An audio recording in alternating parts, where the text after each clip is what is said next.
Nicolás Maduro le respondió a presidentes que propusieron nuevas elecciones en Venezuela. Primero que Venezuela tiene soberanía, es un país independiente con una constitución, tiene instituciones y los conflictos que hay en Venezuela de cualquier característica se resuelven entre los venezolanos, con sus instituciones, con su ley, con su constitución. Se refirió al fraude electoral denunciado en Brasil por Bolsonaro y dice que Venezuela no se metió en ese asunto como otros países se meten en los asuntos de Venezuela. En Brasil también, el expresidente Bolsonaro, de extrema derecha, aliado de la extrema derecha fascista de Venezuela, también él gritó fraude y fue el tribunal de Brasil quien decidió. Y nadie salió desde Venezuela, nuestro gobierno ni nadie, y creo que en el mundo a pedir nada. Cuando se refirió a Petro, presidente de izquierda como él, habló de lo bien que van las relaciones de su gobierno con el gobierno de Colombia y que están en constante comunicación.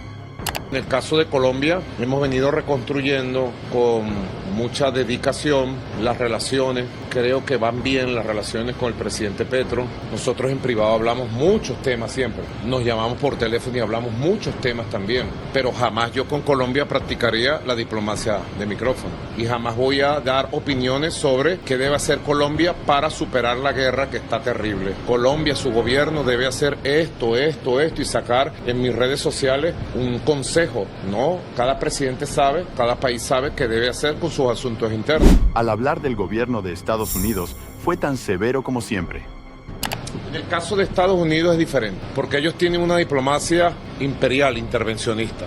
El presidente Biden declaró de manera intervencionista sobre los asuntos internos de Venezuela, que solo nos competen a los venezolanos, a las instituciones venezolanas. Entonces él da una opinión y a la media hora lo desmienten unos voceros del Departamento de Estado. Al final, ¿quién manda en Estados Unidos? ¿Quién lleva la política exterior de Estados Unidos? Que el presidente dice algo y después su propia Cancillería y la propia Casa Blanca lo desmienten. En todo caso, yo rechazo plena y absolutamente que el gobierno de Estados Unidos pretenda convertirse en la autoridad electoral de Venezuela, donde Donald Trump dice que no va a reconocer ningún resultado que le sea adverso. Y Biden dice que si Donald Trump pierde va a haber una guerra civil en Estados Unidos. Ellos tienen muchos problemas, que se queden con sus problemas, porque a Venezuela, aquí en nuestra patria, mandamos los venezolanos y las venezolanas.